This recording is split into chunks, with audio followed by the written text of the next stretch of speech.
Hey everyone, I'm Brad Chmielewski, and welcome to another episode of Shatter The Vain. So we put out two episodes last week. We had the one episode with the Seekers, and then we had another episode where we broke down the 1.13 patch with FooJee. That was a lot of fun, doing both those great people, great parts of the community. This week, come back with another fun episode here. I got Jonobie, streamer, over on Twitch. And then for our interview, I got FlashX, part of Team Alliance that just won the VIPL Season 2 out there in Korea. So great to hear his story, how it came to be, how he got that one punch that, basically won him $40,000. One Punch Flash, as he's known now. So we got Rhyme, been playing him a bunch. I put up a support video for Support Rhyme on the YouTube page, so check that out if you're looking for a way to play him as support and see how that goes. It took some trial and errors, but I got it to work a little bit. And then, Rhyme, I've seen him a little bit in game, trying to learn him, get the hang of him, and just trying to figure out this patch. There was a decent amount of changes, but not a ton of balancing changes. The minion mine things, still getting used to them and like the appropriate time to take them.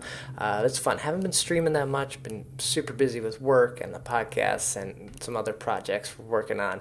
So more stuff to come for sure. So I still got the Patreon page up. That's over at patreon.com/shatterthevain. If you're digging the show, which I hope you are, I hope you've already left a review on iTunes because that's super helpful too. But the Patreon page, you can go ahead and donate. Hopefully, if we get enough funds there, we can probably do 2 episodes every week for you guys. I know we tend to do it pretty often, maybe a double episode every month or so, but we could do them every week, and I think that would be a lot of fun. But it takes a lot of time getting these up, getting these edited. So, just want to do more with the show. So let's do it. And without further ado, let's jump into episode 73. Shatter the Vain, a podcast about vainglory.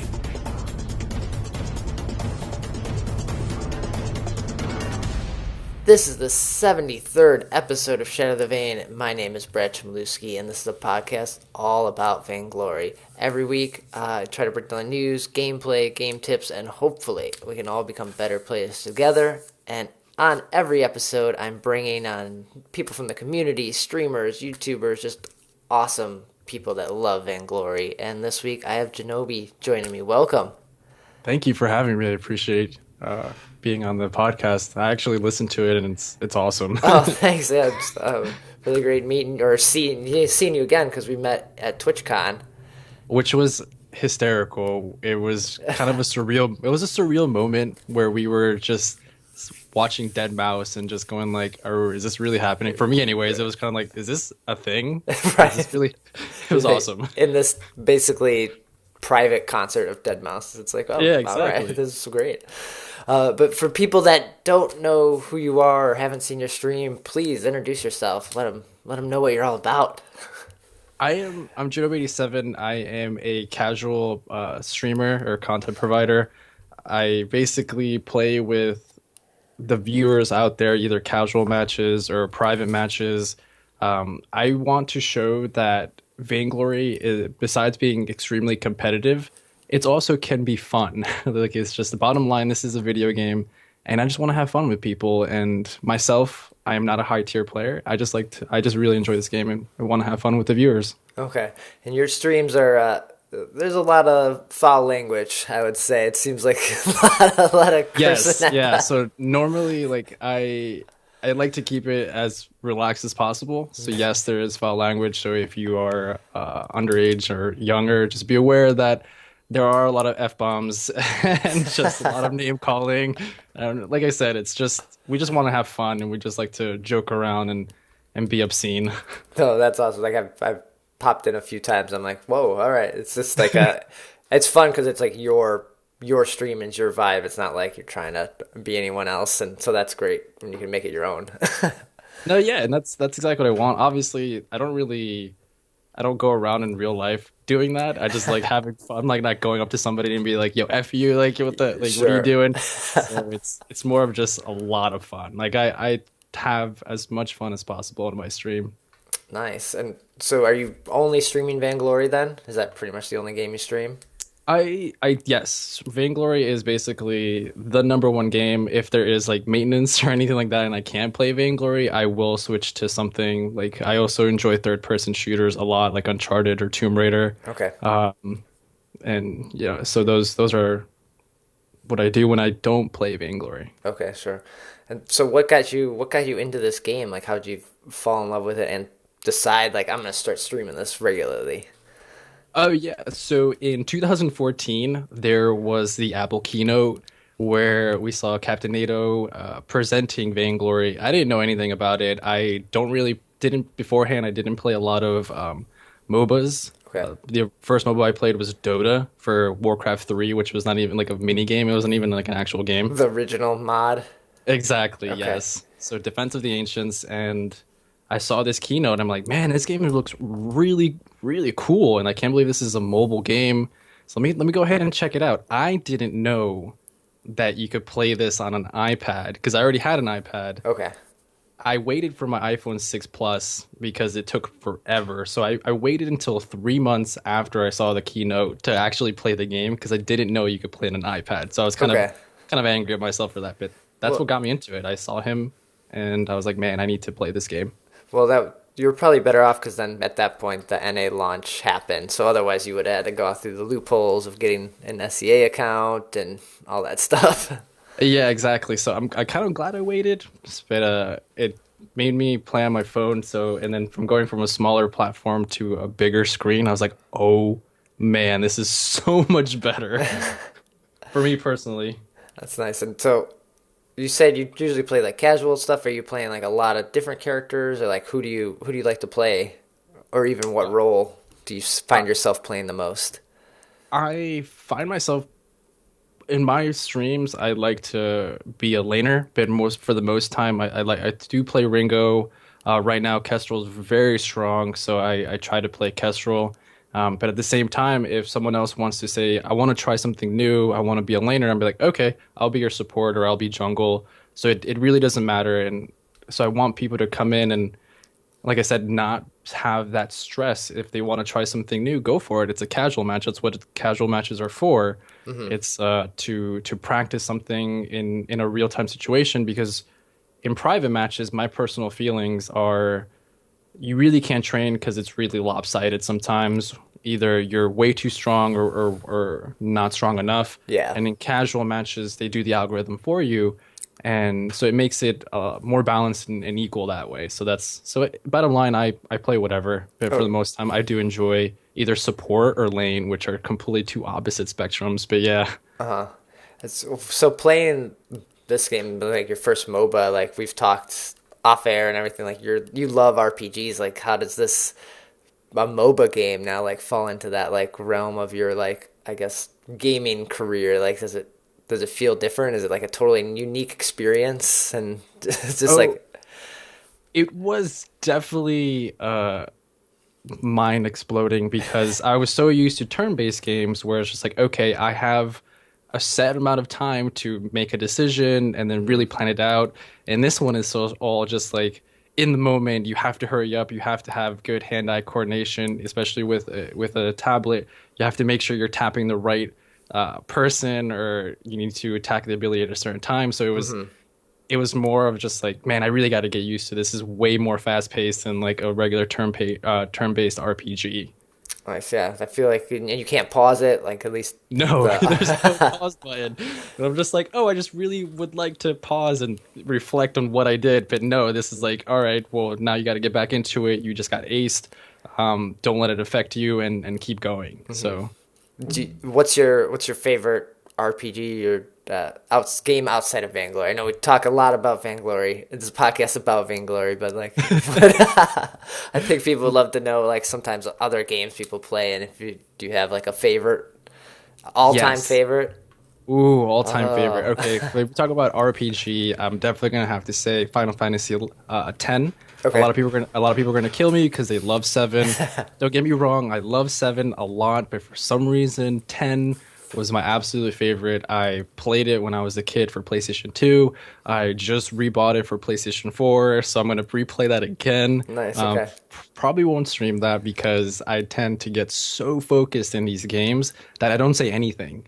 So that's another thing. I love playing casual matches in Vainglory because I can interact with the audience a lot better. And so, but my favorite third-person shooter has to be Uncharted. All Okay. three of them. It's probably the most fun I've ever had playing a third-person shooter. Oh, nice. Yeah.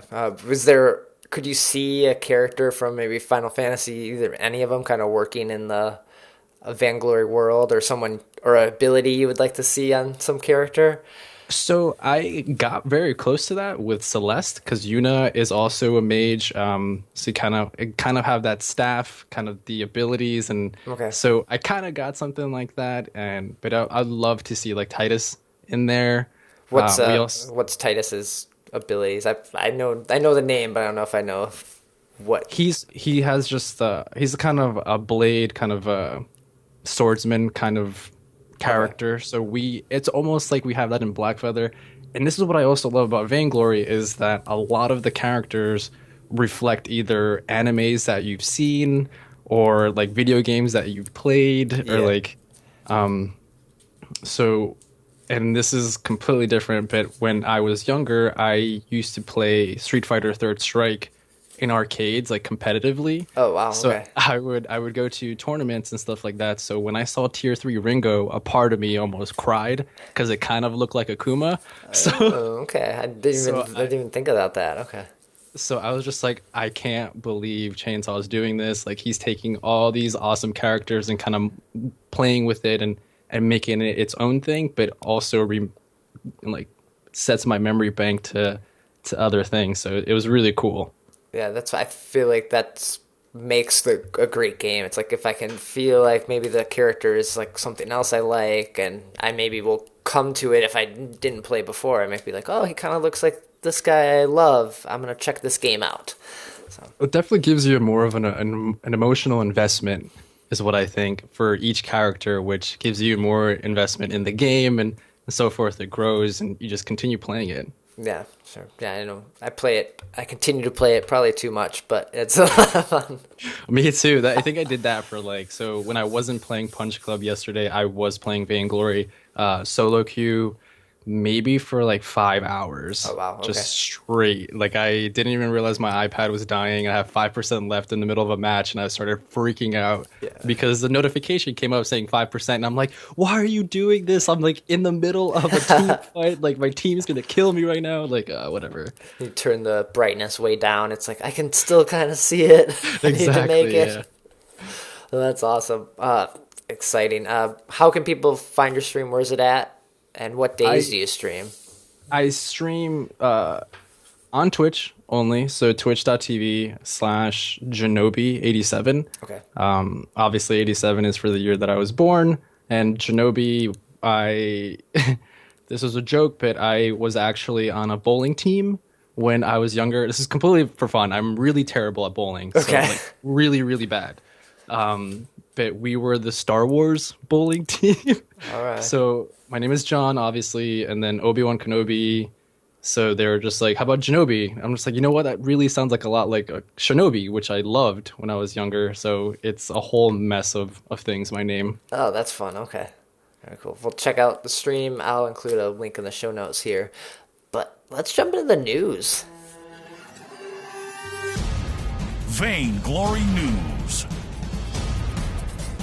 So I think the first bit of news here is update 1.13. I did an episode with FooJee. Definitely go check that out. We ran down the entire patch notes, everything in there, all the changes, new heroes. But you know what? There's so much stuff, and now it's been almost a week, and we've been playing it. So let's talk about patch 1.3 some more, or 1.13. Sorry. Really, the top of it is Reims. The new hero that hit the LCM Fold. Have you had a chance to play him much, or have you been trying him out? Yes, like I said, I played him more so in casual. I don't feel comfortable enough with him to play in rank. Okay. I've seen other people like Hardig playing him in rank lane, which is pretty interesting. I never actually would have thought to do that. I only thought of doing that either in jungle. So now I got to go ahead and try him out in lane. Okay, I've been running them a few times in ranked support because I tend to just go into ranked games even when I'm learning someone or trying someone because the games are uh, more balanced. I feel like people are trying a little harder rather than weird team comps and let's do Taka lanes and Taka supports or something like that. It's like even though I'm running Rhyme support, I just kind of want to see how that's really going to play out, and it's hit or miss.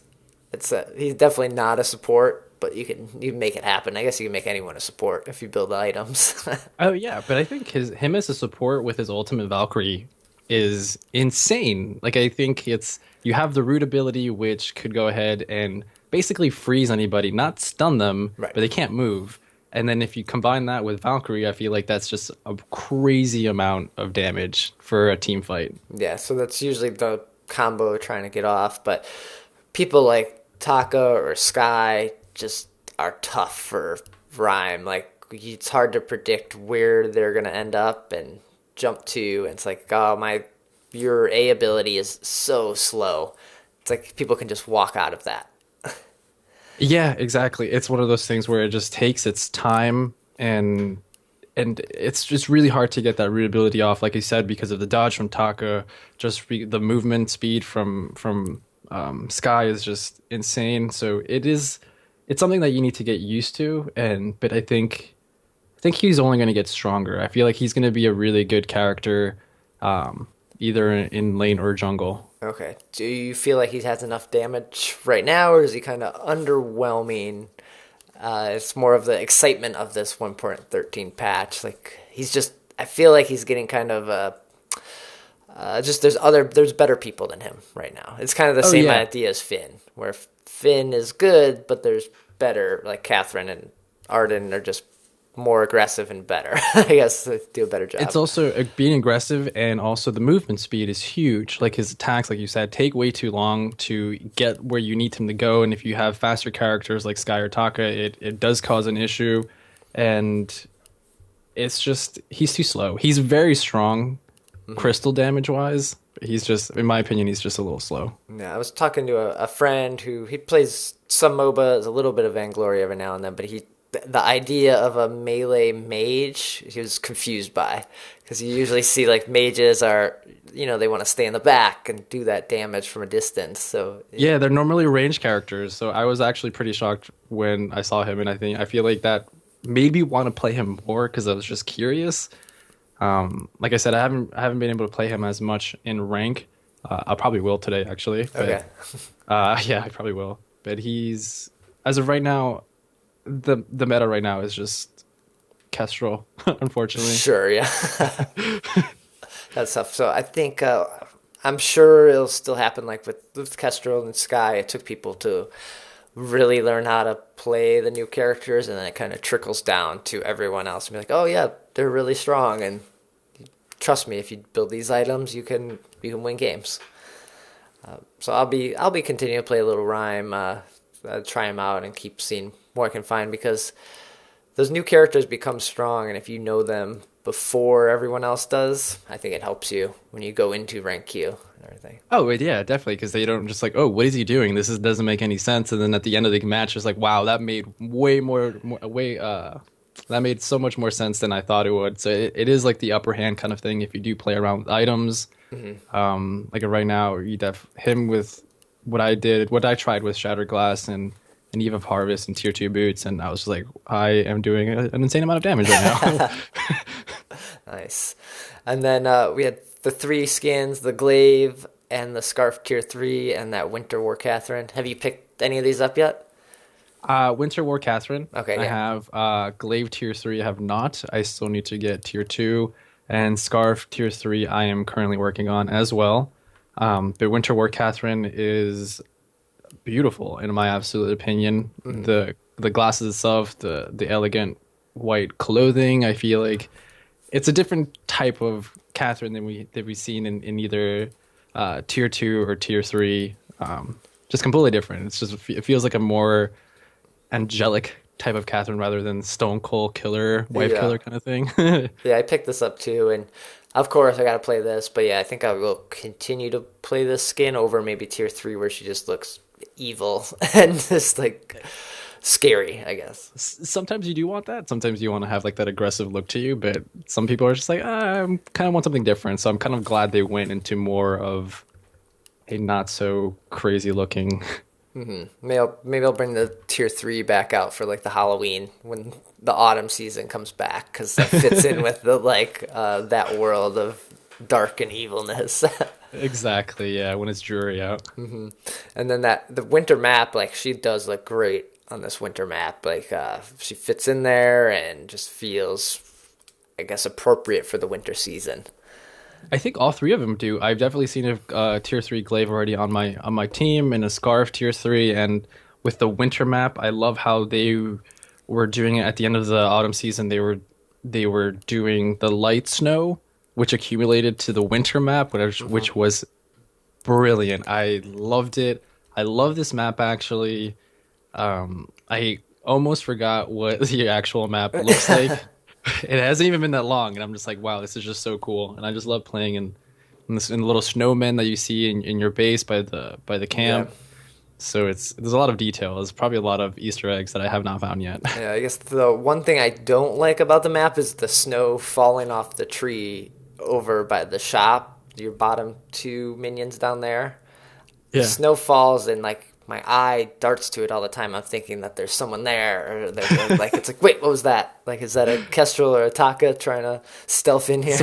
Someone just boxed. Like, what happened? Yeah. Yeah, you know what? I haven't noticed that yet. I gotta go ahead and check that out. Okay, yeah, it's subtle. I don't know what the timing is on it, but it seems like it's every couple minutes or something like that. So if you're down Okay. there, you'll see it. Now I'm gonna focus on it. Now I'm just gonna totally ignore any team fight that happens, and I'm just gonna be like, guys, I'm sorry, I had to look at the tree. I was I'm looking at just the like, snow falling. So you said you were playing for 5 hours yesterday. You were playing ranked. yes, so I was doing solo queue rank. So it's been since the compression, it's been definitely interesting. I feel like solo queue has actually been a little easier until a certain point, and then obviously it starts taking what your actual tier was and puts you into harder situations. But it doesn't feel, I want to say, as trolly as it has been. Okay. And that people actually wanna, I guess, people who haven't met their certain point of tier, now they're taking it seriously, I think. But yeah, it's been a lot of fun. I've actually enjoyed solo queue. I've tried team rank and I haven't had that much success in it, but solo queue for some reason has been awesome. Oh, that's good. Yeah. So this skill tier reset compression is a lot different than the last time, and I think a lot of people are kind of still confused by it. But what happened was your elo, your what you saw in there got moved to your MMR, your matchmaking, and then that we can just now call our visual skill tier, like because that doesn't, it only goes up now, right? It never goes down.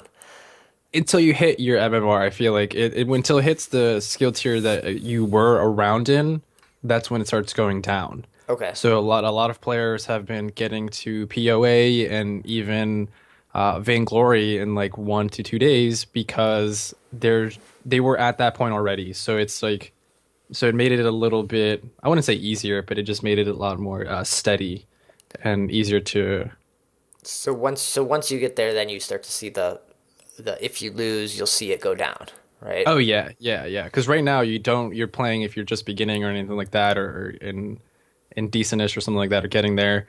You don't see it go down if you were hotness or simply amazing last season. Okay. All right. I was wondering if it was ever going to go down, because I, although like I hate to see it go down, I like the idea of that initial feedback of like, oh, I gained this and I lost this. Like I just kind of want to know that's happening. You know, I definitely enjoyed it. It doesn't it makes a little bit of sense to me, but at the same time, I'm kind of confused about it. I feel like that's a lot of people feel that about this new compression. It's just like, okay, I'm not going down. Am I ever going to go down? And if, yeah, so it's interesting. Like I said, I'm still playing with it. I still haven't hit my tier yet, so or my MMR, so I haven't really gotten there to the point where I'm going down. Okay. So I think I've messed up my MMR playing Rhyme support. Like, and I've just like gone down. It's like, all right, whatever.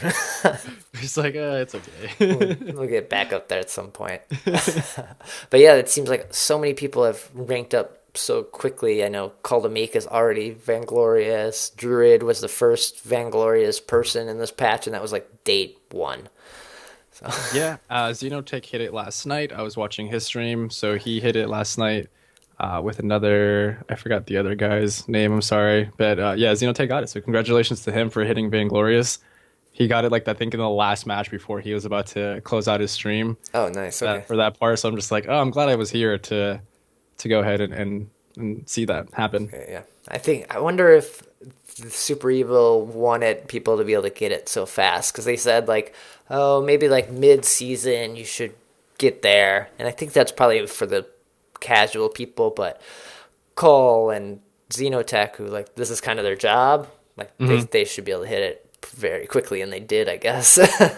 Oh yeah, yeah, definitely. It was a lot of fun to see it too because I saw him since I feel like Pinnacle Awesomeness Bronze, and I saw him climb all the way to Vainglorious, and it was really interesting seeing this current meta and the kind of play styles and everything like that. Nice, yeah.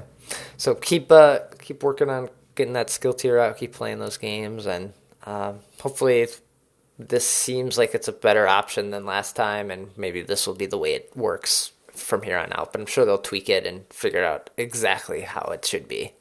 Oh yeah, it's constantly a trial and error in when it comes to balancing tiers, balancing teams, casual, rank. It's all like I feel like it's a constant evolution, and I feel like Vainglory is doing a great job taking feedback from the competitive players, but also the casual players, and making it and continue the game to grow. So I feel like they're doing an amazing job just taking all the feedback and molding it to something that everybody, not just one type of player will like, but all players. Yeah, it's pretty true. And then, yeah, you mentioned the competitive side. The VGL started yesterday, or I guess that's Saturday, 2 days now since this went up, but or many days, depending on when you're listening to it. Because this was actually pre-recorded 5 years ago. yeah, so it just started right now. But yeah, this started on Saturday, doing EU kind of in the early afternoon, and then in the early evening is kind of when NA has been starting. So it's we've been seeing like what is it, like 3 or 4 teams get streamed. Although there's lots of matches happening in all the different brackets, they just cannot stream them all. No, unfortunately, you cannot stream them all. It's just way too much. But it does start, I think, at 10 a.m. Pacific Standard Time, EU. So I feel like that's what it is. I think it's 2 p.m. Eastern Time. I think. I'm pretty sure that's when it is. Yeah. And I've watched a couple of the NA games yesterday. Did you check any of these out? No, unfortunately I was not able to. I was just, like I said, I was just ranking like the entire time this is happening. I was just like, oh man, totally forgot to check this out. But I will definitely check it out today. I'll probably, the majority of the rest of my day will be in EU matches. Unfortunately, I have to leave today, so I can't watch the NA matches, but I'll probably watch when I'm on the road on my phone. Okay, sounds good. Yeah, I bounce between VGL and LCS. Like it's like, oh, in between matches, I'll see what's going on between one or the other. And so it's been a lot of sitting at the computer, doing work, watching, I guess, eSports. It's pretty fun. Exactly, yeah. Actually, it was really hard because also Genesis 3 is happening, which is a giant Super Smash Brothers tournament. Oh, okay. And I love Super Smash Brothers as well, so I was watching that while I was ranking. So it was pretty funny. Yeah. So do you watch that? Do you watch a lot of esports in general? Like, are you? I do. Well, now because I've got into Vainglory, I started watching more League. I started watching more Dota. Just because I wanted to see the different types of MOBA. I didn't want to be so consumed in one, which I have been. I only play Vainglory, but I also wanted to see what else was out there. Okay. Do you feel like, are you at a tipping point of like too much game watching versus even playing? Like, is there, it's a lot to consume because there are tournaments, almost every weekend. Look at VGL, like there's 2 qualifiers every season, and then our live championships, and it's like, oh, and then I want to watch this game. Like, it's a lot of esports, I think, if you're like in this world. It's a lot to consume, but I don't really watch a lot of competitive league. I only watch Vainglory competitively and Super Smash Brothers competitively, and then when Street Fighter's there, I try to watch that. But I mainly only focus on Vainglory or Super Smash Brothers because Super Smash Brothers mainly is just hilarious. I love the commentators. I love the players. They all have like crazy amount of personality, so it's just a lot of fun to watch overall. Oh man, okay, I might have to check that out. Yeah. Sounds neat. And then ESPN got their esports section, so hopefully we see I saw that. Vainglory in there at some point. It might be too small right now, but the amount of tournaments, I think it would be worth them sticking up there and covering. And I love what ESPN is doing. They finally recognize that video games are very competitive, and they might have seen a lot of like Twitch things and they're doing something right. We need to get up. We need to get in this like right now, and I'm really happy they're doing it. As of now, they're probably going to do Counter-Strike and League, but hopefully Vainglory, every year it's been growing tremendously, and hopefully we'll see Vainglory up there, which would be 5 years ago. I would have never thought ESPN would do esports. Esports, yeah. They probably realized that the click rate and all that, like the ads they could get from it, it's people looking for that content, and people that like the game want more of the game. So if they're looking for podcasts or streams or YouTubers or articles. So. And they've definitely seen it. They've definitely seen that, like, okay, we take a professional athlete, say a football player, they train constantly since they were kids to do this, and it's no different, in my personal opinion, than esports. You take these kids who train and do this almost every day, 8 hours plus a day, to be at the highest level. Esports and athletic sports are, in my opinion, not different. They're just different styles. Yeah, cool. So yeah, watch some VGL, everyone. It's happening. Yes, support your teams. please do. Yep. Do that. Root for whoever you want to. Let's go, Arden. The last bit of news before we wrap up the news here is the free hero rotation. Like I said, I always like to mention this because new players get to try out some of these new characters and, find out a new love, maybe learn a new main. But this week we have Kashka, Rona, Saw, Arden, Vox, and Taka. So Rona is in here even though she has completely fallen off the face of the game. Like, she might even be less played than Saw at this moment. We still see a lot of Insta-lock Saws, yes. No one Insta-locks Rona. No, yeah. But I think she's fun to play, and if this is the time to maybe try her out if you haven't picked her up. If you didn't pick her up when she was really strong, 2 or 3 patches ago. Mm-hmm. And I think learning her and that play style, it's a little different than a lot of the other characters. Yeah, I definitely enjoy playing her. I played her last patch and the patch before. I've actually been playing her since she came out, on and off, not really in rank, more so just because like I want to try Rona. Let's go ahead and see what this is all about. Mm-hmm. A lot of fun. I love her abilities. Her kit is just, it's interesting. It's different than anyone else. But you're right, yeah. But if you guys want to go ahead and try her, she is a free rotation. Just do it. Just have some fun with the new hero rotation characters. Mm-hmm. We should see Kestrel in here soon, but oh my god, no!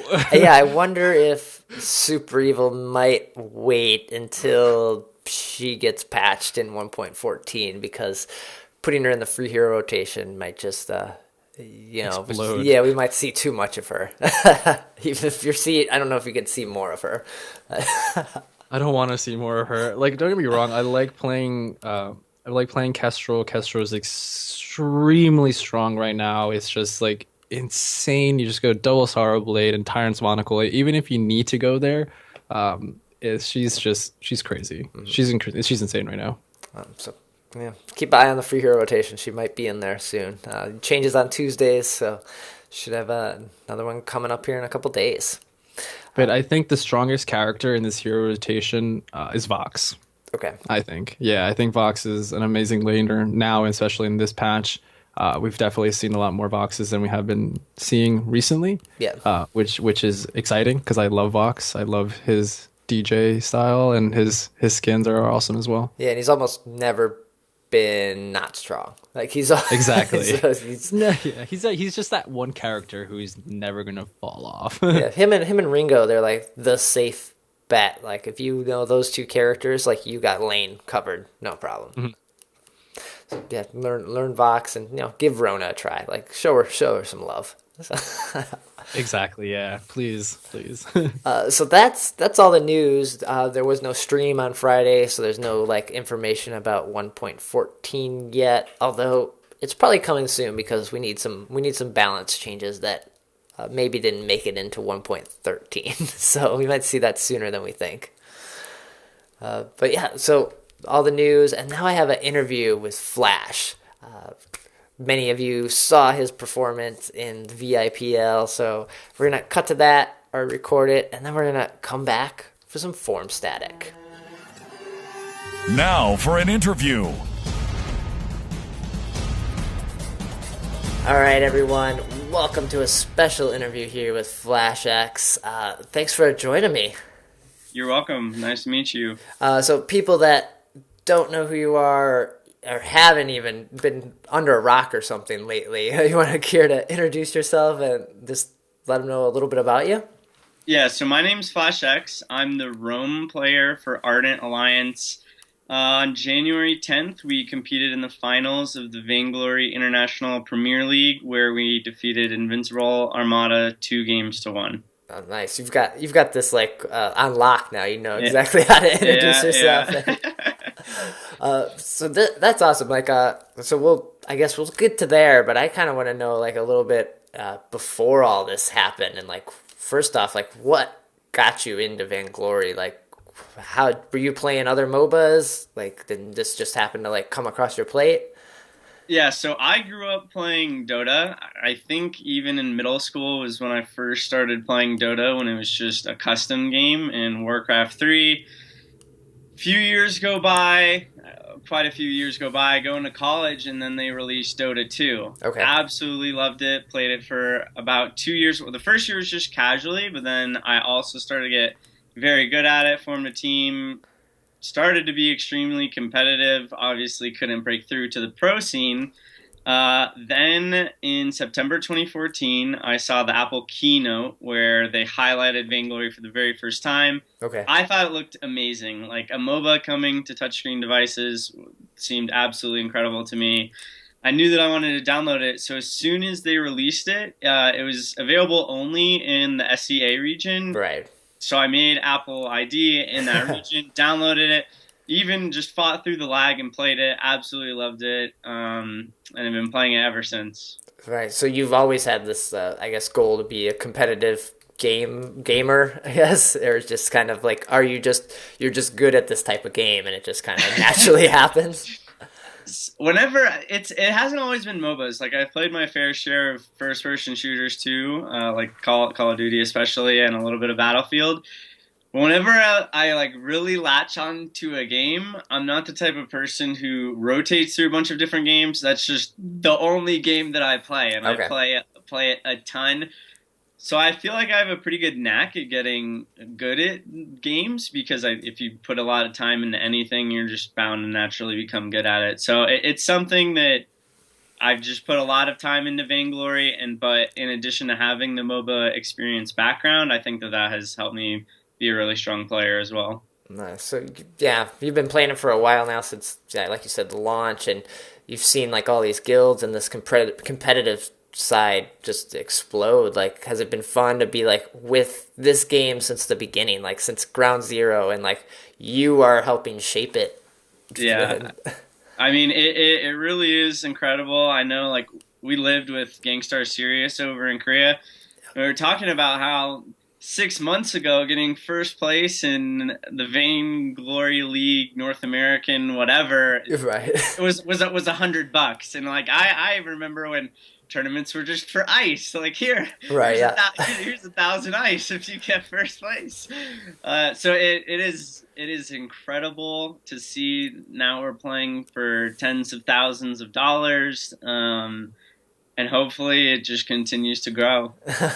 So when you guys, the 6 months ago, when you guys won the VGL to get invited and everything like this, that was almost didn't happen, right? That was like a fluke. I think we've all heard this story of like Shin was about to get on an airplane.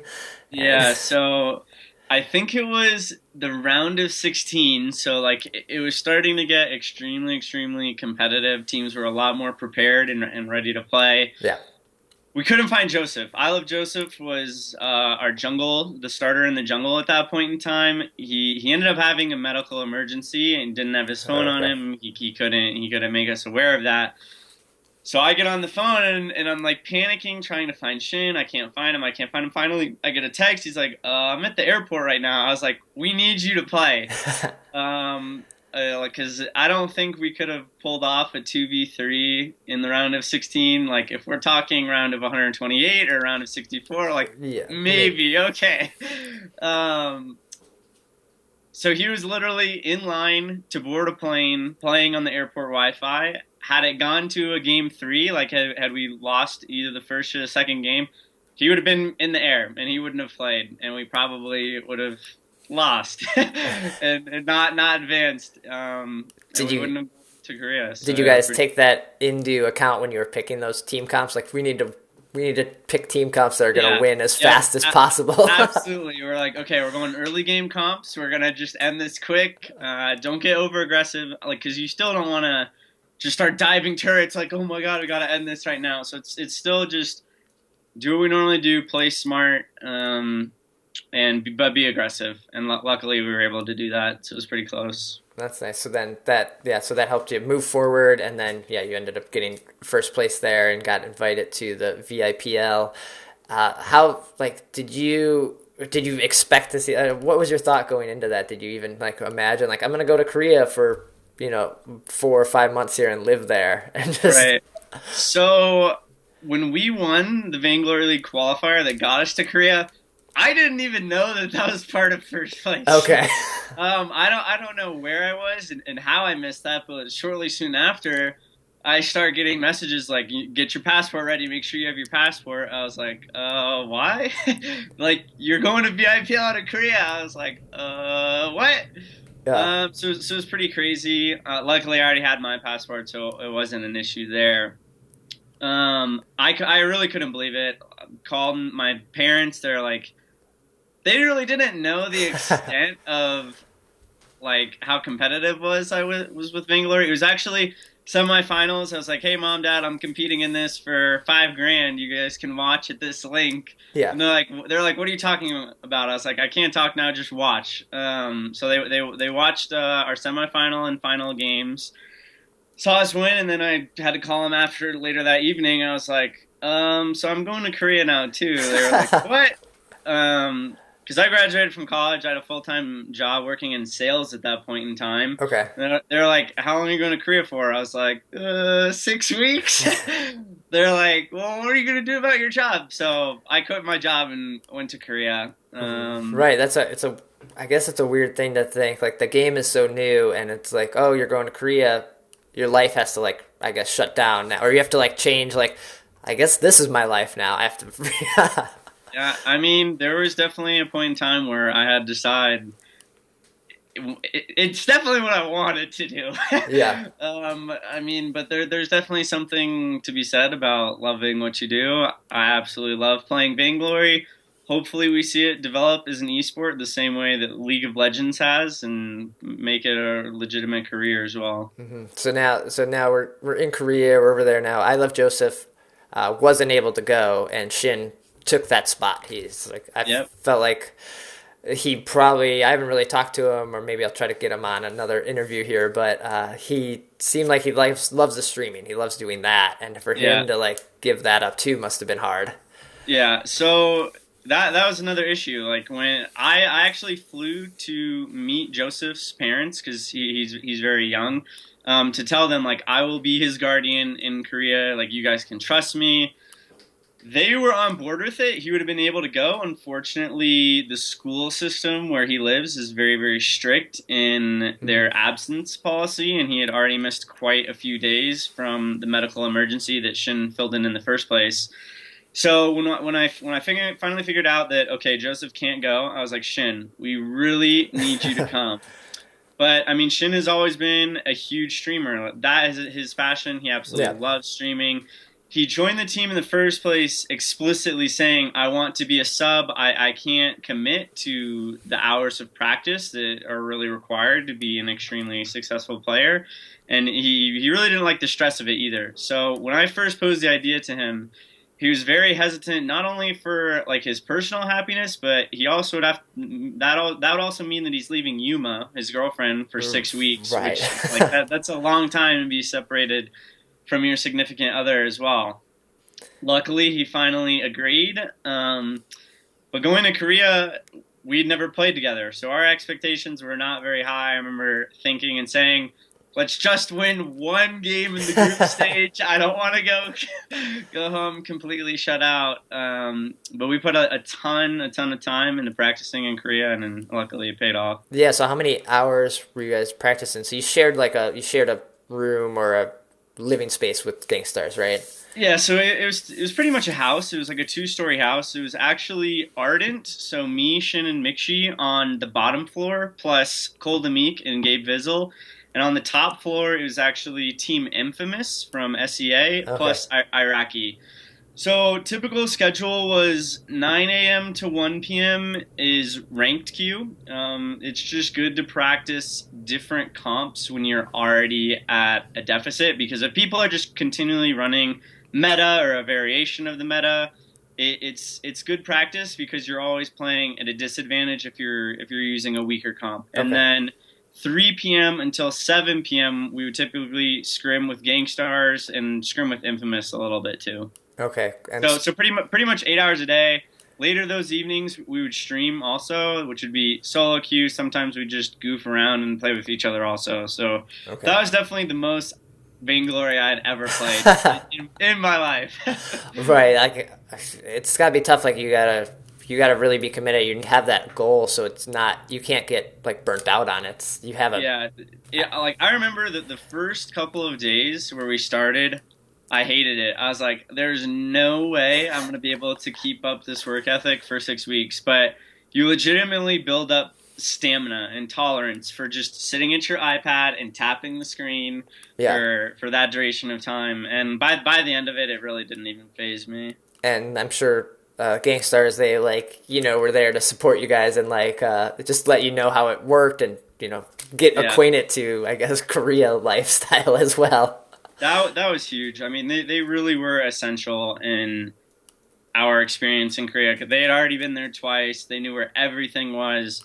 We didn't have to worry about figuring out how the transportation system worked because they had already done it, and that made things extremely, extremely easy for us, and we're definitely grateful. Mm-hmm. Did you get to explore Korea at all, or were you so busy playing the game, like never really got out? We definitely could have. So we had an English translator while we were there, and we kind of asked him, okay, what are some things that we definitely have to see while we're here? And kind of a general sense was Itaewon, which is a district within Seoul, but it's the tourist district. So there's not really anything specific to see there. It's just the fact that it's very, if there's anything that's American in Korea, it's that specific district. A lot of the people spoke English there, so it was very easy to navigate. Okay. I mean, they had your typical restaurants like McDonald's that we ate way too much of. And just things of that nature. And then the other thing was actually the mall where the eSports stadium was located. It was located on the top floor of the mall, and it was the largest mall in Korea. I think it was like 12 stories tall. It was absolutely massive. But outside of that, there were other things we could have gone and seen. But because we were on a limited budget as it was, I don't think anyone really took the time to go see anything spectacular. Okay. And so yeah, say budget, Mob Crush like helped make all this happen, right? Oh yeah, definitely. They were instrumental as well, sponsoring our team. Thankfully, I got the Mob Crush on the jersey right here. Would you They guys were been huge. able to pull it off if they didn't come in? Would you have brought in funds and like made it work probably, but it would have been a little tougher? It would have been tougher. It would have been definitely a team discussion of okay, this is estimated how much of our personal funds we can expect to pay. Are you guys willing to commit to this? Because we had never played as a team before, and like I said earlier, we didn't really have the highest expectations going into it.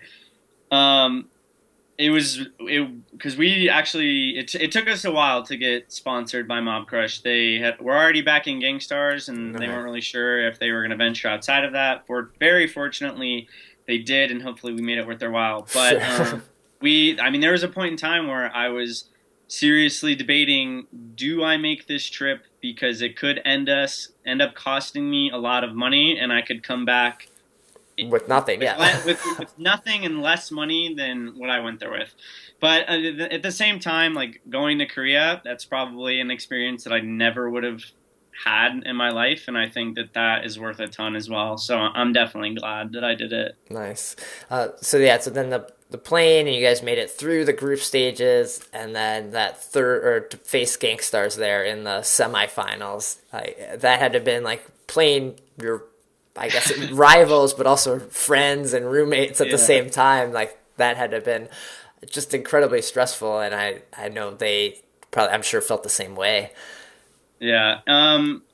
It was by far the most stressful game of the tournament because we had scrimmed against them so much the first 4 weeks we were there. We would probably play 30 games a day. Okay. We'd be lucky if we beat them 3 times out of those 30. Seriously. So going into it, we were like, you know what, we're just gonna play our best. Luckily, over Christmas break, they released 1.12, and now Shin Kaigen becomes one of the strongest points of our teams because now the heroes.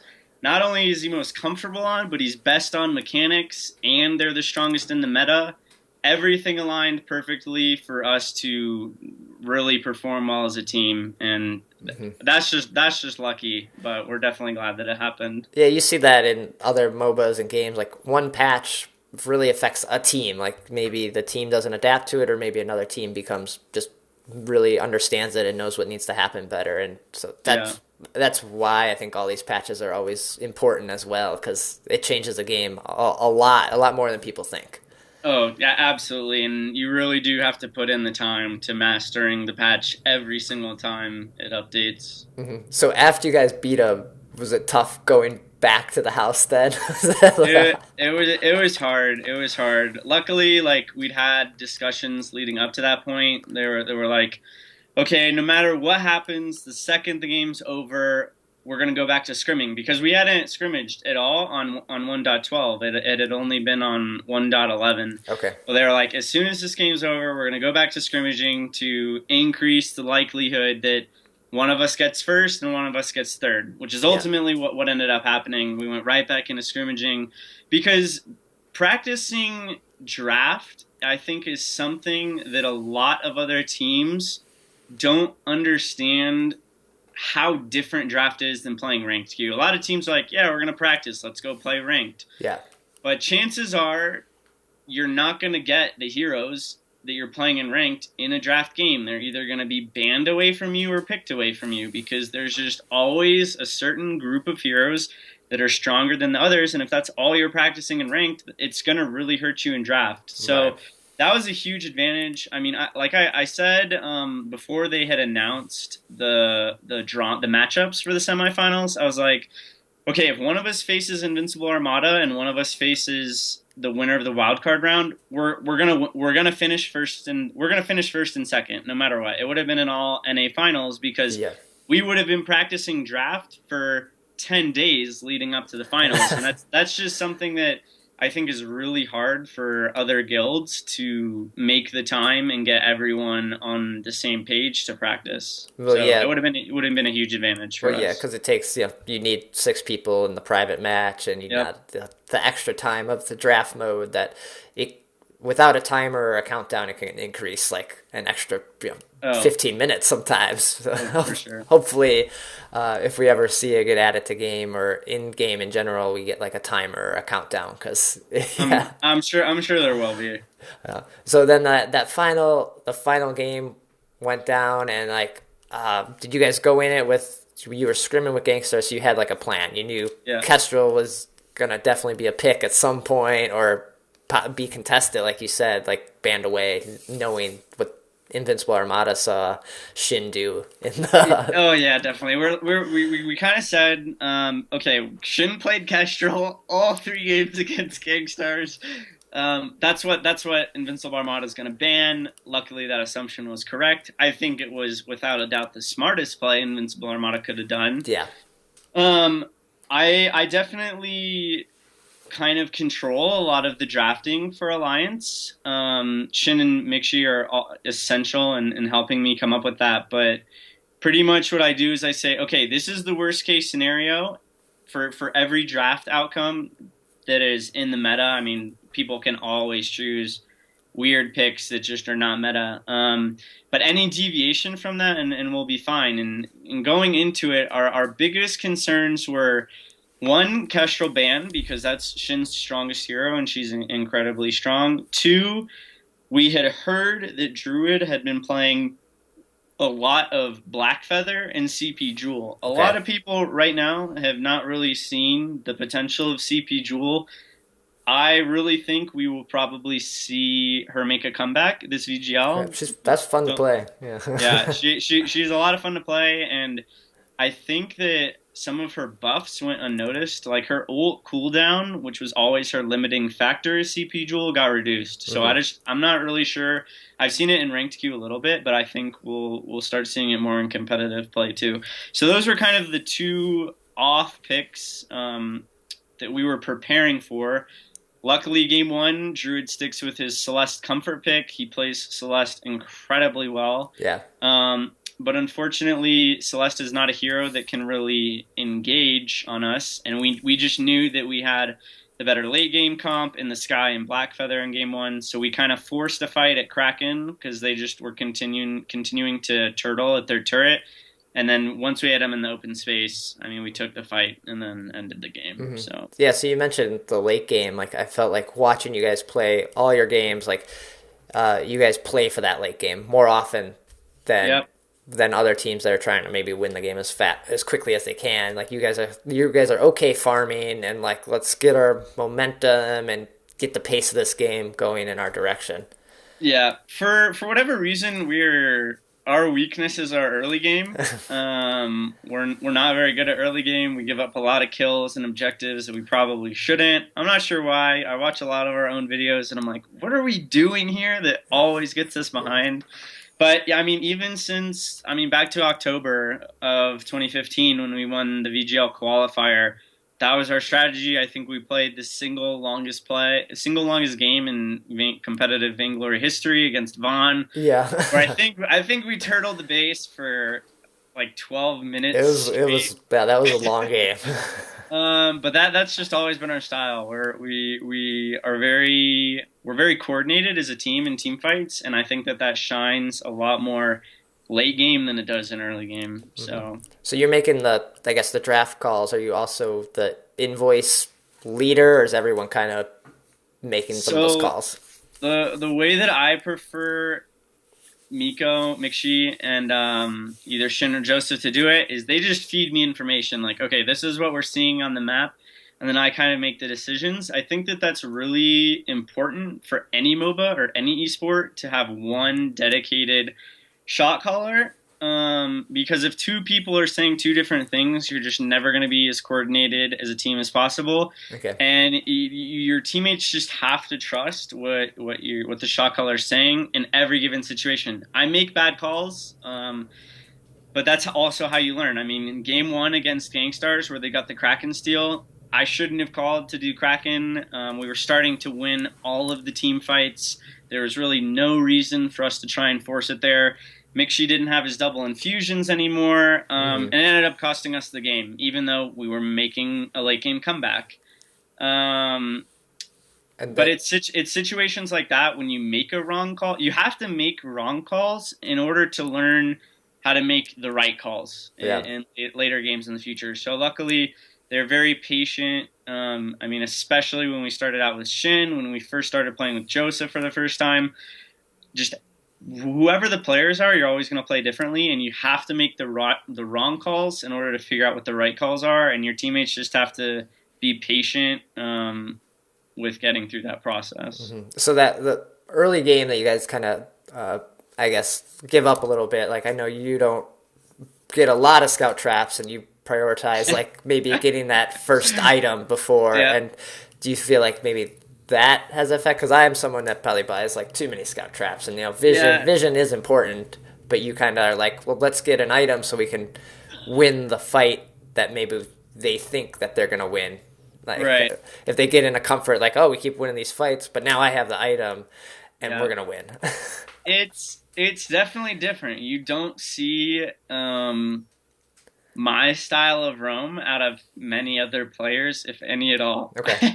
I mean, you'll be lucky if I buy a total of 5 mines and scout traps combined, mines and flares combined, the entire game. I just think that if I know that I can finish Fountain before the other team, we know that we're going to win the first big team fight, because a Fountain is a huge, huge item, especially at lower levels. You can often snowball off that and take a turret off of it if you win that big team fight, or the gold mine if it hasn't been captured yet. So that's kind of my theory in why I do that. I definitely think there are plenty of instances where I could and probably should be buying more vision. I face check bushes all the time. That has definitely hurt us a lot. There's plenty of times where the enemy jungle rotates up behind Mixie, and if I just had a single scout trap in the tri-bush, she would have been fine, and it gets them killed. So it's about finding a balance. Sure, okay. I should probably buy more than what I should, but I also think getting that tier 3 defensive item for the first team fight is huge as well. Okay. All right. Good to know. So then I think in the final game, I believe it was the final, your punch, man. I think this became its own meme. The one punch flash, the $40,000 punch. Like, when you were, was it just like, I have to try it, right? It's basically when you're in that position, I think you're just like, I have to try to steal this. There's no reason to not try, right? Yep. Crazy moment. A lot, like, that's what a lot of people are like, dude, your punch was insane. Believe it or not, I do that on a very consistent basis. Okay. Gangstarts will attest to that fact. I think a lot of people would be absolutely amazed by how many gold mines or Krakens I steal. I don't know how I do it. I mean, it's really just timing. I think that I can measure the enemy's output of damage at a consistent pace, and I can see the exact window where I need to hit it at this point in time.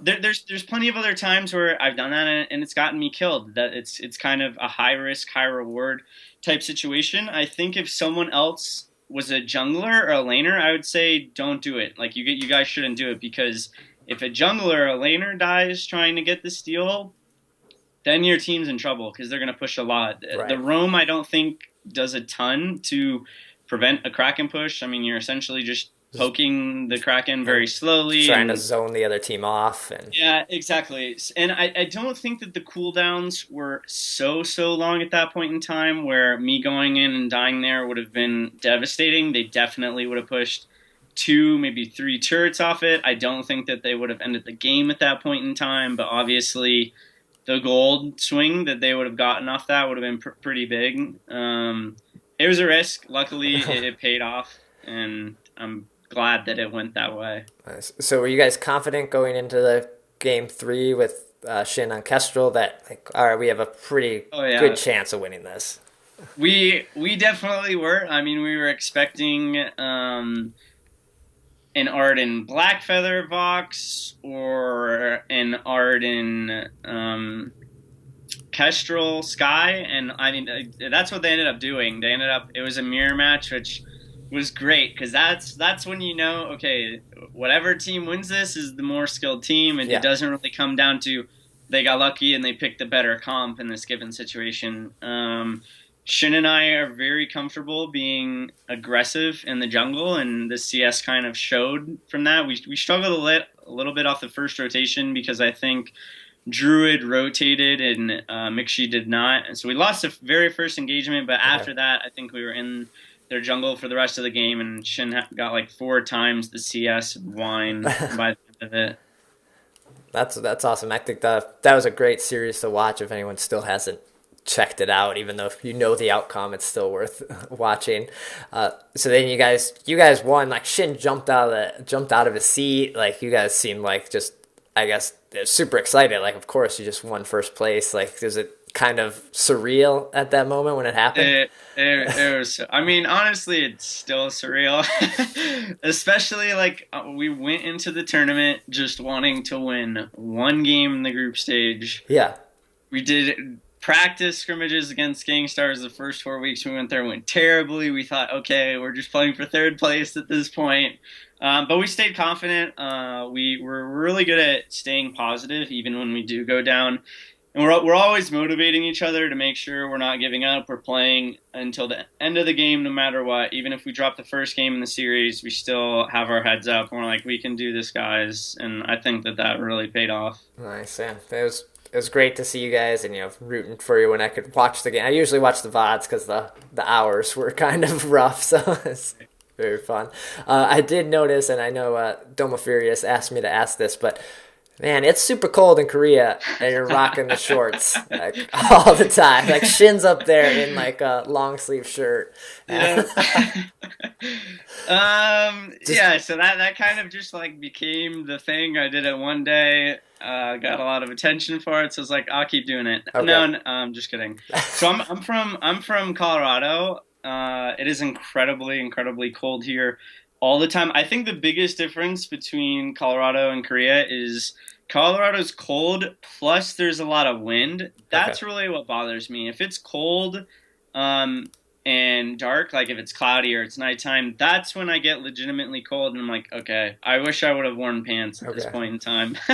There definitely were moments where I was like, I should have worn pants right now. But as soon as you get indoors on the subway, it's not bad anymore. So Okay, all right, good to know. So now that the money from winning, you guys split it evenly, and the team, like, it's probably going to help you guys do other tournaments and like push forward and make this a career, right? Like this is your job now, right? Yep. So yeah. My employer prior to leaving for Korea was like, no, your job will not be here in 6 weeks when you come back.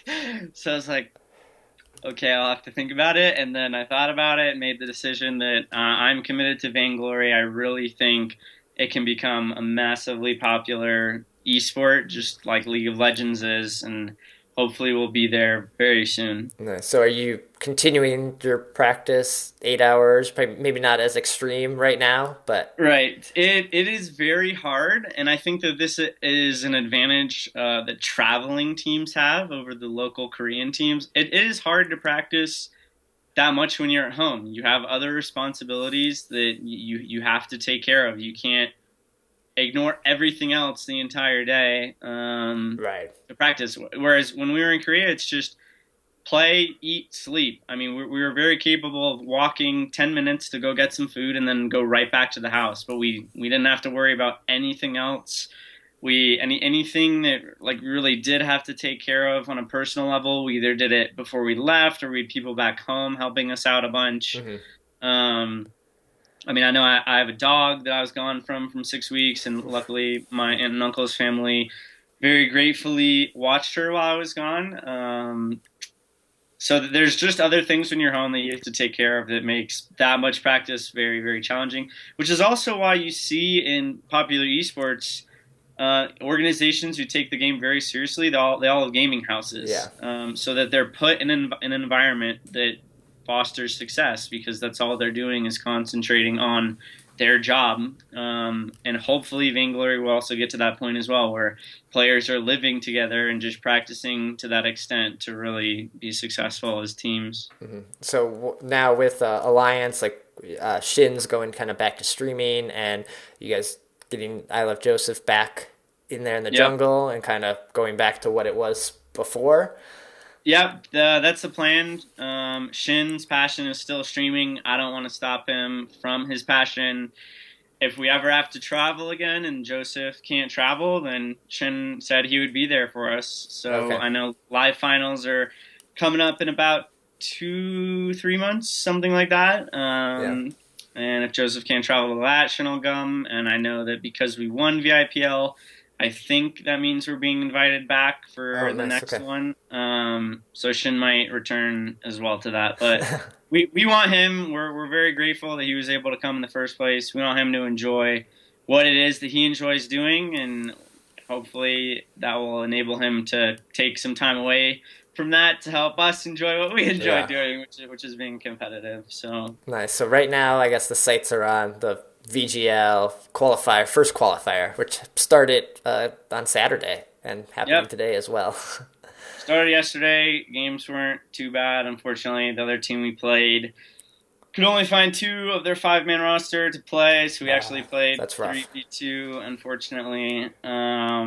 That's rough against that first round, especially because you guys I've seeded high and they're probably a lower seed, and it's like, well, I'm playing against the champions here, like the best Yeah. team in the world at the moment. Yeah, I can't. It'd be weird from the other end of the spectrum. What my mindset would be. I know me personally, I'd probably be panicking. Yeah. Like, all right, we lost. See you next time. You're already going in, like, even if you had all 3 people, like, oh man, this is gonna be hard. Like, can we even do this? And then be down a man. Whew, I don't know. So hopefully the games are gonna get better. Everyone should be watching them. Which bracket are you guys in? We're in the Rhyme. The Rhyme bracket. Okay. Yeah. Okay. The bracket things, it's very interesting. It should be fun, and I guess see how that all works out this time, because there's a lot of good teams, a lot of players this time. Yep, definitely. So check that out. Looking forward to cheering you guys on. I'm sure a lot of the North American community here is as well. So very exciting. FlashX, thanks for joining me. This was fantastic. Where can people find you? Tweet? Let them know when you're tweeting, or do you stream on Mob Crush still? Right? I'm still streaming on Mob Crush. You can also find me on Twitter at FlashXTV. Cool. Yeah, that's the one. Awesome, and thanks for joining me, and good luck Thank in the you. games. All right, I appreciate it. So Flash is in the same guild as you, right? In Ardent. Yep, correct. Yeah, he's a guild brother. Did you guys just explode? Did the guild chat on Discord or Line or whatever you guys are using just blow up when they won the VIPL? We were all at one point in the Ardent Discord, and a lot of us, like Power Thirst, Queen Lily, Slow-Mo Johnson, and a few other people were in there. And when it was happening, I was not in the Discord, but I was bugging out. Everyone in line was freaking out. It was a lot. It was a very good experience for the guild in general, because everybody was just going nuts in that chat. You couldn't type anything in there and you wouldn't see it. It was like the Vainglory Twitch chat, where it's just like no delay, it's just constantly going. So it was a lot of fun. That's awesome. Yeah, their performance was great, and it's going to be interesting to see how they move forward with, I believe Shin's going to go back to streaming, and there's been other change-ups on the team as well. So Yes, yeah, definitely. I'm actually pretty excited to see Shin streaming again. He's gonna take, I think Twitch is gonna be in more of the morning Pacific time, and I think Mob Crush in the afternoon, where Twitch is more of the casual scene, and then Mob Crush is where he's gonna go ahead and practice a lot and be more competitive and stuff like that. Cool. Yeah, I think I need to get him on here for another interview and just find out his thoughts and what his plan is moving forward. Because I'm sure he's done it on Twitch or Mob Crush a couple times, explain this, but I want to hear it too. I probably missed that. Exactly. Yeah, you want to hear it firsthand. So cool. Well, yeah, let's jump into some form static. Forum static. So we started talking about Kestrel and the meta before in the news, and basically the forums are all about either what this meta, I hate the meta, how to take advantage of the meta, and so I wanted to get your thoughts about it too. Like, do you find yourself when this meta forms, if it's Sky Blackfeather or Blackfeather Kestrel, or it's basically those three and a support, probably Catherine or Arden. Do you find yourself taking advantage of this? Do you just feed into it, or do you I'm going to play something else? Like, I don't care. I'm more of the I don't really care part. Like, I obviously, if my team wants to go ahead and play Kestrel or Blackfeather, I'm not gonna say no. I'm not gonna be like, no, don't do that. But it's the meta right now. I'm not. It's the meta. It's what happens. Yeah. In every patch, we saw the 3 or 4 character heroes that were extremely strong.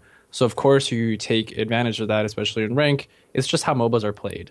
There are constantly characters who are going to be extremely strong, and then you just do those and you rank up with those characters. Like, who knows? Maybe next patch, Rona will be a queen again. Like, who knows? Like, it does. You have no idea what's going to happen and how the balance changes are going to go with. So I'm just, in my mind, I'm just like, it's the meta. It is what it is. But yeah, I would like to see other characters in rank rather than Kestrel. And Sky or Blackfeather. Yeah, I guess the good part sometimes about those characters being strong is people just pick them, and they may not be that good with them. So you can beat those combinations, although Kestrel has a crazy strong early game and can just run through a team sometimes. There are Kestrel players that don't know how to play her correctly, and then you can just shut her down. Oh yeah, those are fun. Those are fun. Just because the character is OP, unfortunately, doesn't make you OP. Like, it's like taking the best team and giving it to you, and maybe the mechanics are not right, or you just don't know how to use her abilities correctly, and you forget that her hours recharge or something, and that's definitely gonna mess you up in team fights. So yeah, just because a character is overpowered doesn't make you personally overpowered. Mm-hmm. Yeah, I often tend to, maybe I play them a little, it's almost like half and half, like, oh, all right, if I start to lose a whole bunch, then I'm like, all right, I'll just play the characters that I know are gonna win, and then, all right, we won some, let's go back to, going Jewel, or Rona, or Petal, or something like that. Like, let's give that a try now, and then bounce back and forth. I definitely see myself. So I really do enjoy Kestrel jungle. I think that's a lot of fun to do. But like, for me, again, I'm not really in the competitive scene. I'm not really a competitive player. This is mainly for fun. So when I'm playing, I just want to have fun with the character. If you play the character over and over again, it gets kind of repetitive and just not really entertaining. So I kind of want to change it up. If I want to play Ringo in jungle, who knows? Crystal Ringo in jungle, why not? Let's go ahead and try it. Yeah. So I like a different pace, but yeah, the meta right now is just way too strong, and it's just like it's either going to be a steamroll or you're just going to get destroyed. So it's like one or the other. There's no really middle ground. You see each match finishing in about 13 minutes, 12 minutes. Yeah, if that Kestrel gets rolling. So I think the meta. It's tough sometimes, but we will see these changes in 1.14. Like, Kestrel has to get something. Sky, so I think Sky might be okay. I don't know if she'll get changed that much, but then Blackfeather probably get nerfed a little bit again.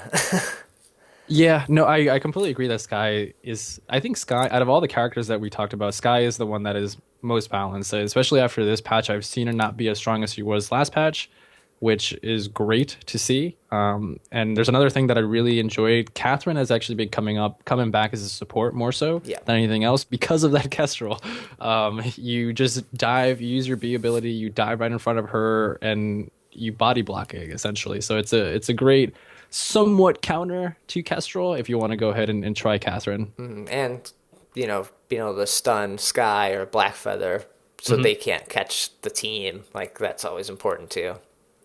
But I did find that Vox seems to be a decent counter to the Kestrel Skies, so that's always Yeah, so I've definitely, the meta of which I've seen right now is a lot of Vox in lane, Kestrel jungle, and then either Catherine or Arden as a support. So that's what I've been seeing when in higher tier when I watch like say Xenotech or anything like them play. well, Xenotech plays a lot of Vox, so that's where Yeah. he plays. Well, he was playing Kestrel yesterday Oh, actually okay. when I saw him. Yes, I think he got to Vainglorious with Kestrel. It was the funniest build. It was just four weapon blades turning to two to two sorrow blades and then a lot of crit and then the reflex block if needed. It was Right. insane. If needed, yeah. If Yeah. I don't kill you first, then the offense is the best defense, right? Yeah. That's awesome. So head over to the forums if you have any thoughts or even just want to complain about the meta. That's the place to do it on the forums. Everyone's either ranting about something or another. And the developers do read these forums for everybody, so please go ahead and give your input. Just don't be extremely negative. Obviously, have some like constructive criticism. Just Yeah. go ahead and express yourself in a manner that is legible. So go ahead and just share your thoughts. Like, what do you guys think about this meta or certain characters? Obviously, we're all feeling the pain of Kestrel and how strong she is currently, but what about other things? They're pretty sure there's other things that you could compliment or give constructive criticism about. Cool. And then the last section before we get out of here, I want to do a random item. Random item. So we jump into like pick an item every now and then, just talk about it and what we think about it. And I felt like the flare gun was an important one to talk about after 1.13 drop because this item has changed quite a bit over the Vainglory history. Back when it started and we had global flares. Oh, it was beautiful. Those were the days. Yeah, when you could sit in the shop and just spam flares. Like, let me see where they are, use a flare. Exactly. Let me use another one. And you could just keep track of them. It was the best. I don't know. It was fun, but it proved to not add a lot of counterplay. So that's why I think that got changed here.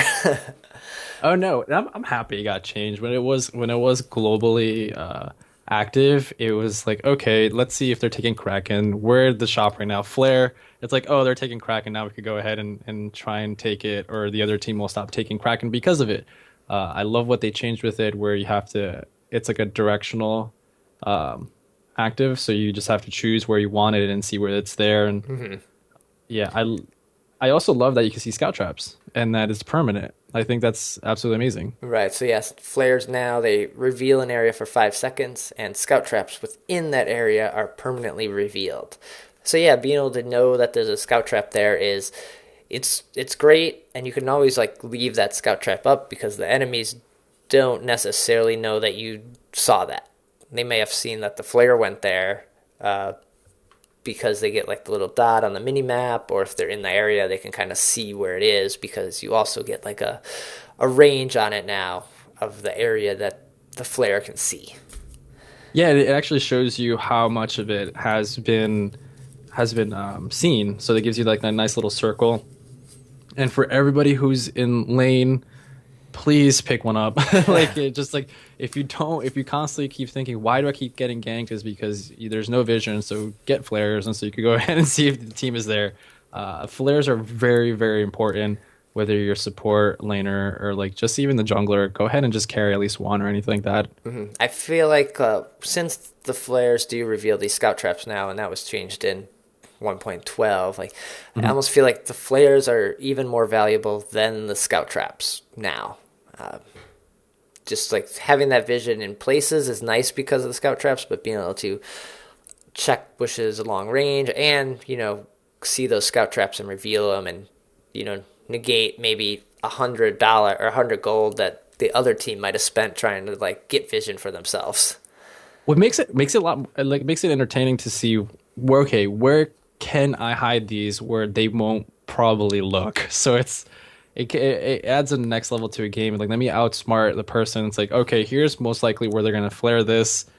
Let me put this somewhere completely different where they don't know or anything like that. So I've had a lot of success with the flare gun and scout trap. Like you said, you don't necessarily pop the scout trap right away. You kind of just let it be there if it's not essential, because then you know that they think that they're safe. Yeah.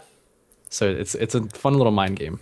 Do you think I'd love to see either flares get changed to this or another flare item where like an invisible flare where the enemy doesn't know that you saw them. Like, let me check this bush, but you don't know I'm looking there. Kind of like an invisible, like Taka running into the bush or a Kestrel running into the bush. That would be insane. I think that would be that would be a lot of fun to just be like, oh, let me flare. They don't know that's there, so we get the upper hand.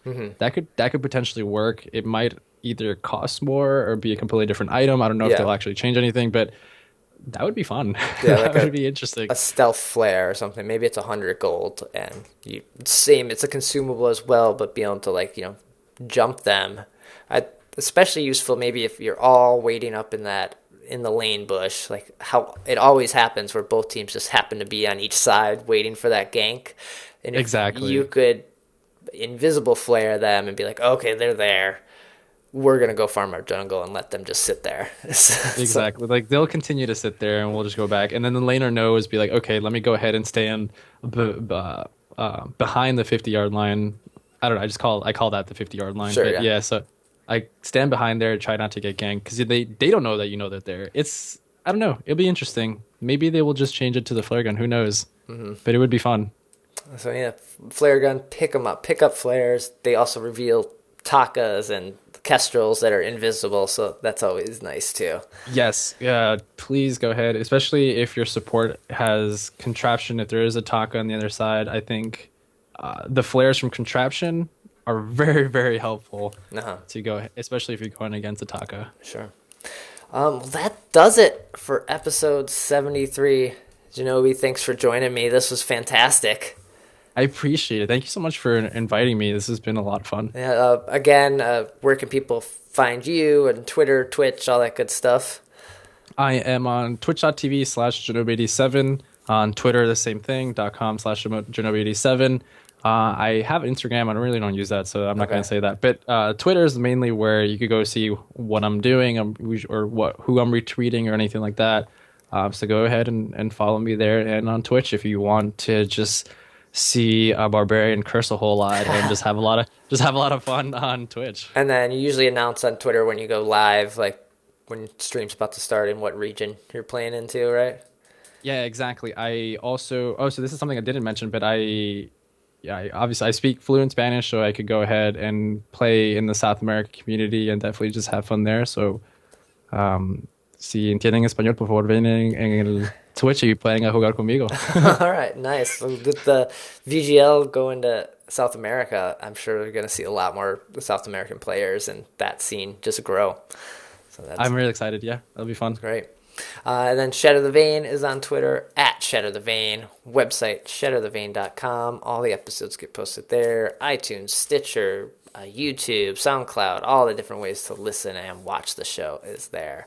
And then the Facebook page, /Shatter the Vain. I'm usually posting maybe some fan art or other news I come across during the week. That all goes up there. And that does it for episode 73. We'll probably be back next week with 74 if there's not a special episode during the week, which I don't think I have planned this time, but we'll see. Never know what's going to happen. So thanks for listening and take care. Shatter the Vain.